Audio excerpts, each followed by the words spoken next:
Okay, wrapping up my reviews for last week before I continue on into the reviews for this week is Thunderbolts number 155 by Jeff Parker and Kev Walker. Kev Walker doing the art. Um, I picked this up because I picked up the Man Thing issue from 154 and enjoyed it. It's a side story about Man Thing and his involvement with the Thunderbolts in general. This story is getting back into the Thunderbolts and what they're doing, and they're tracking down a new member to try to cover their mystical area of expertise. Luke Cage teams up, I guess, with Doctor Strange to go find this chick that they're adding, Satana. And if you remember the last time we saw Satana, she was helping the Hood and his gang and had moved into his hideout and had this big old basement to try to protect them or whatever. In this book, she talks about they confront her about that. She talks about she was trying to keep him out of bigger trouble than he was already in, but they kind of don't believe her BS. Anyway, it's not this story is not like the book before, and it's probably more like the Thunderbolts has been. The Man Thing story was probably a sidestep away from the main story, and then now they're probably coming back.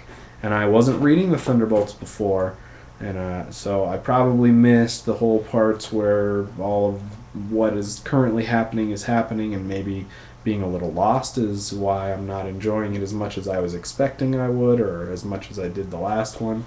Or maybe I just haven't been reading enough Thunderbolts lately. That's probably the issue. But I didn't really love it.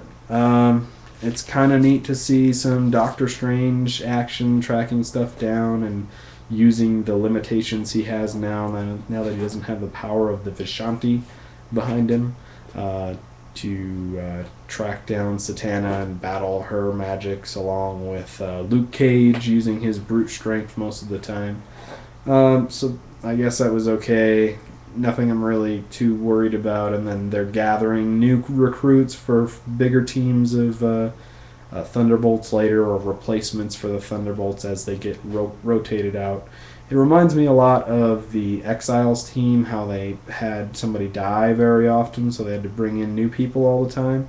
But in the Exiles, those people were untrained, and they were there against their will, and they had to come in and fight the way they already knew how to fight. In this one, they're bringing in willing participants from the, I guess Satana's not willing, but from the prison to try to train them before they bring them in as actual Thunderbolts. So it's a little different, but it's the same basic idea. Replacement recruits down the line. Not all that interested in it. I don't care enough about these second and third string characters to really care about this team.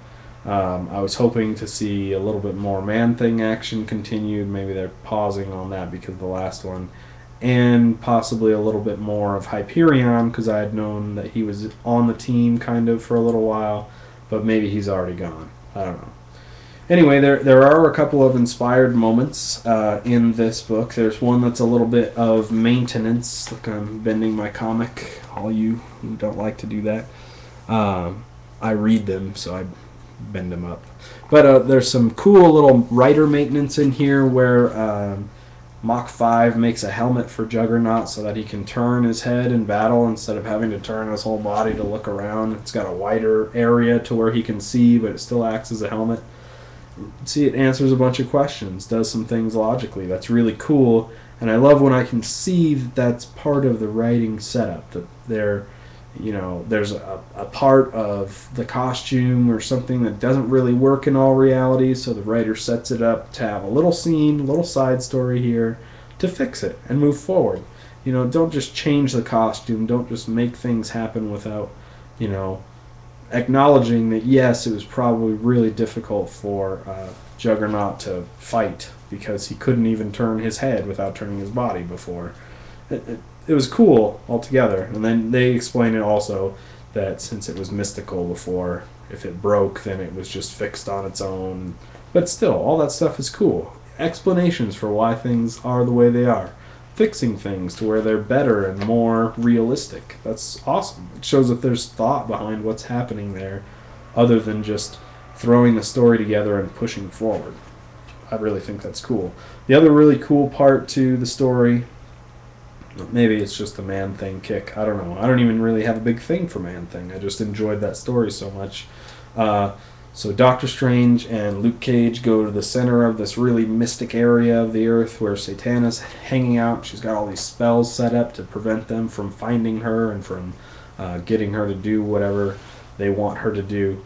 And just as they had tricked her and convinced her into joining their team and being their mystic area of expertise or whatever, Man-Thing shows up to give him a ride back.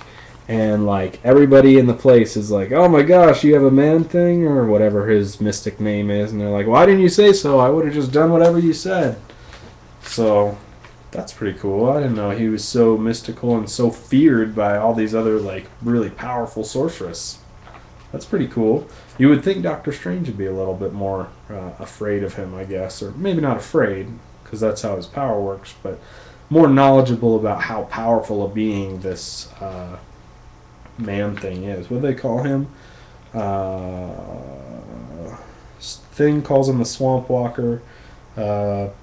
Satana calls him Vigornus Koth. Vigornus Koth.